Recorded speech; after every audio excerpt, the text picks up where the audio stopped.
दीदी, आज आप बुंदेलखंड की धरती झांसी में आई हुई हैं, क्या कार्यक्रम है और किस कार्यक्रम में आपको बुलाया गया है? ये रानी लक्ष्मीबाई की धरा है। ये बड़ी पवित्र भूमि है, बुंदेलखंड की भूमि है। यहाँ राष्ट्रीय स्वयंसेवक संघ का रक्षाबंधन उत्सव जो वर्ष में एक बार मनाया जाता है इस माह में, उस उत्सव के लिए आज मेरा बौद्धिक है। दीदी, देखा गया है कि चूंकि क्या है, लोकसभा चुनाव नज़दीक है और बुंदेलखंड में बड़े राजनीतिक चेहरों की चहलकदमी कहीं ना कहीं ये दिखाती है कि बुंदेलखंड से कोई बड़ा चेहरा आएगा। क्या साध्वी प्रज्ञा जी यहाँ हो सकती हैं बड़ा चेहरा बुंदेलखंड के चुनाव में? देखिए, आप लोगों का दृष्टिकोण क्या रहता है मैं नहीं जानती, लेकिन कार्यक्रमों में मैं पूरे देश में जाती हूँ। अभी कुछ समय से आपकी चहलकदमी ज़्यादा बढ़ गई है। दूसरा कार्यक्रम है आपका यहाँ लगभग, या दूसरा दौरा का है, तो क्या माना जाए इसको? अगर मैं कहीं जा रही हूँ और रास्ते में झांसी आ रहा है और मैं यहाँ आती हूँ तो हमें आप लोग राजनीतिक दृष्टिकोण से देख रहे हैं। ठीक है, देखिए, ऐसा आप लोगों का विचार जो भी हो सकता है, किंतु मैं भोपाल की सांसद हूँ और आगामी समय में राजनीति में कभी भी कुछ भी ये नहीं कहा जा सकता, किंतु संगठन सर्वोपरि होता है और संगठन जो तय करता है होता वही है।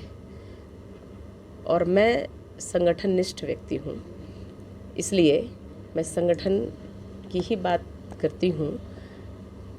आपके प्रश्न तो कई हो सकते हैं इस प्रकार के, लेकिन और ये भारतीय जनता पार्टी की पहचान है कि संगठन निष्ठ लोग सदैव वही कार्य करते हैं जो संगठन चाहता है और संगठन कहता है। दीदी, एक बहुत बड़ा आरोप आप पर जो लगा हुआ था, जिसमें से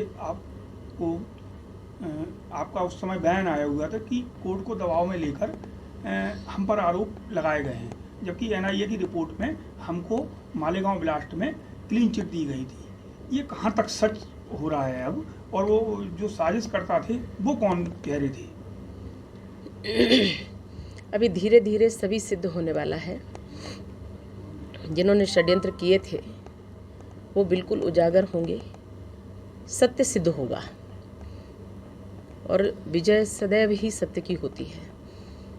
इसलिए जो भी षड्यंत्रकारी हैं ये ओपन हो चुके हैं। उन्होंने जितने भी षड्यंत्र किया हमेशा विफल रहे उनके षड्यंत्र, देश के विरुद्ध, धर्म के विरुद्ध, हिंदुत्व के विरुद्ध, लेकिन कभी भी वो इसमें सफल नहीं हो पाए। और हमारे प्रकरण में भी यही है। मुझे एनआईए ने क्लीन चिट दी थी, लेकिन न्यायालय का जो भी निर्णय होता है, मैं कानून पर विश्वास करके, न्यायालय पर विश्वास करके और मैं आगे बढ़ती हूँ। हमारा कार्यवाही चल रही है और जब केस का डिसीजन होगा तो सत्य सिद्ध होगा। क्या माना जाए दीदी, उस समय न्याय व्यवस्था जो थी दबाव में थी गृह मंत्रालय? 100% ये कानून को जिस तरह से चाहते थे उस तरह को ये चलाते थे। पी चिदम्बरम ने उस समय, शिंदे, पी चिदम्बरम, ये लोग सत्ता में हुआ करते थे और इन लोगों ने भगवा को आतंकवाद कहा, थ्योरी पूरी गढ़ी, हम जैसे लोगों को, साधु सन्यासियों को जेल में डाला और बड़ा षड्यंत्र रचा। उस षड्यंत्र को इन्होंने इस प्रकार से भयानक रूप दिया था कि कभी कोई भी बाहर नहीं आ पाएगा, किंतु यह स्पष्ट हो गया है कि हिंदू कभी भी ऐसी कोई घटना में शामिल हो ही नहीं सकता जो देश के विरुद्ध हो।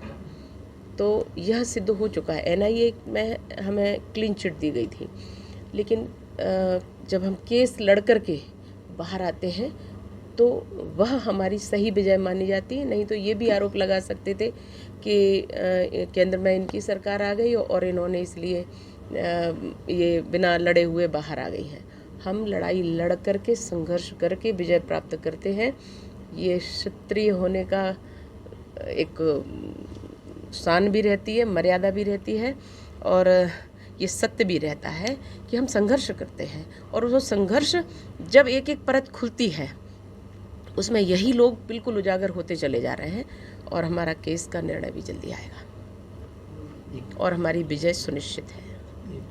दीदी, मध्य प्रदेश के चुनाव होने वाले हैं, कांग्रेस फिर तैयारी से अपने पुराने विधानसभा चुनाव के इतिहास को दोहराने वाली है, आपको क्या लगता है वो सफल हो सकेंगे? ऐसा कैसे कह सकते हैं कि वो जो 15 महीने सरकार चला पाई, उस 15 महीने में मध्य प्रदेश का उसने बंटाढार किया, मध्य प्रदेश को उसने फिर से उसी कगार पर लाने का प्रयास किया जो दिग्विजय सिंह के शासनकाल में लाई थी।